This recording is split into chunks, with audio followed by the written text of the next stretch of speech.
Christian Novels Audiobooks, The Story of Wayne and Jean Vozzolo, the Cross Penny Series, Kisses of Mercy, episode number 129. "Turn here, Mark. I think it's down that way," Gwen directed as Mark drove his mother's car. Willie and Beth were sitting next to each other in the back seat. "What's the address again?" Willie asked. Gwen looked at the paper from the large brown envelope Aunt Bertha had given her. 1602 Connerville. "There it is." Beth pointed to a large house with an immaculate yard and white picket fence. "Are you sure? It's more like a mansion than a house," Gwen said. 1602, that's what it says on the mailbox and the plaque by the front door, Willie confirmed. An older man with hedge clippers came around from the side of the house and walked over to the vehicle and motioned for Mark to roll down his window. Mark cautiously rolled his window down.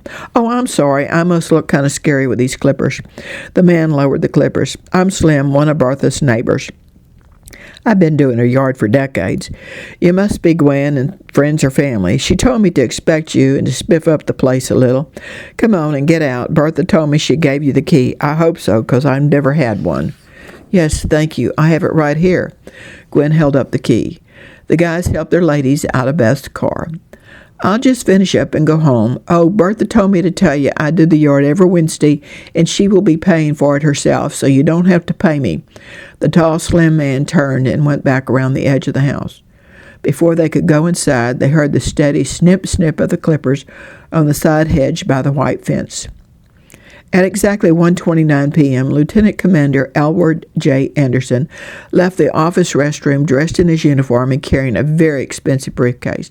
He smiled at Bobby and nodded his head. Wayne and Jean were in their office with the door shut, praying. Bobby grinned, picked up the headset, and buzzed the office. "Wayne, Jean, your 1:30 has arrived." She hung up the phone before she could ask Woody to sit down. Wayne opened the door, looked around, and burst out laughing. Jean quickly stepped to his side to see what provoked the laughter. "Woody, I'm sorry, sir. I should say Lieutenant Commander," Jean said. "Nah, you got it right the first time. Woody, can I come in so we can talk?" "Certainly," Wayne welcomed him in. "Please have a seat." "Okay, I am Travis's friend. Actually, he saved my life, and in the process, he lost a leg, an arm, a few fingers on his other hand, a girlfriend, his career, and certainly promotions. In doing so, he gave me my life with everything intact, career with promotions, my health, my wife, and children. I am actually the head of the West Coast and Pacific Naval Department for ration procurement of Navy ships, submarines, and distant bases like in Alaska and Pacific Islands. I'll get it right to it so I can get back out there and hold wood for the carpenters. That's about all I can do out there." "Are you aware of your commercial produce certification?" Woody asked. "Yes, we have it. The government issued it after part of our field was poisoned," Wayne answered. "That certification is absolutely not something that anybody can apply for. There's never an application, and only about a small percentage of the 1% of all commercial produce growers get it. When a company gets it, I am immediately notified. It's something I take very seriously, and as a company to investigate, and the owner or owners is someone I must talk to. You've allowed me as Woody access to everything. As Woody, I got to see the real Vozzolo produce. As Lieutenant Commander Elwood J. Anderson, I am delighted to offer you a government contract, the rare kind that is never offered for bidding because of national security measures. It states that you are free to continue any current contracts like you have with the five-star restaurants, but you will not attempt to secure additional contracts with either fresh produce or dried produce. You're free to use what you need and to ensure your workers have what they need and to give some to others.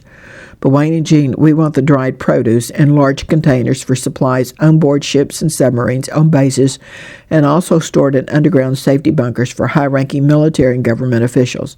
Securing a safe and sanitary food supply is utmost in my job description. Unbeknownst to you, you have already been vetted, as well as Bobby, Chester, and Carrie, Eduardo, Liliana, Beth, Mark, Jonathan, Matt, Gwen, and Willie. And I know Willie and Gwen are not technically part of your company, but I like to plan for the future. Now tomorrow I will be over at Sunny Hills Nursing Home as Woody to make sure everything that needs to be done delivered for Travis arrives. Then as Woody, I will pick him up on Friday, and as soon as I leave this office, I am Woody, not Lieutenant Commander. By the way, Bobby mentioned to me earlier this morning that she would really like one more person to help with the payroll and bookkeeping.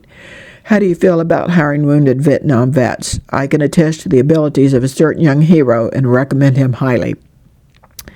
And I have one more question. Are your drivers American citizens? Yes, Wayne answered. All 4 of them are. 2 are legally trained and licensed to carry concealed weapons. These are the 2 on the city run. With the sabotage and threats, we had no choice. The truck is locked, and one of them stays with it at all time, even during deliveries. I have a question, Woody, Jean said. What do we do with our sales crew who are right now getting very well acquainted with barbed wire? They won't have a job. I have thought of that, but I don't have a solution. Maybe we can work together to find jobs for them. Everyone else will keep their job, and you're free to hire as many migrant workers as you need. I need to go see if I can get a few more splinters in my hands, and I will leave my offer with you to consider. Please give me an answer by Sunday afternoon before I head back to the city. It will only come around this one time. Jean, what do you want me to do with my dirty sheets and towels come Sunday?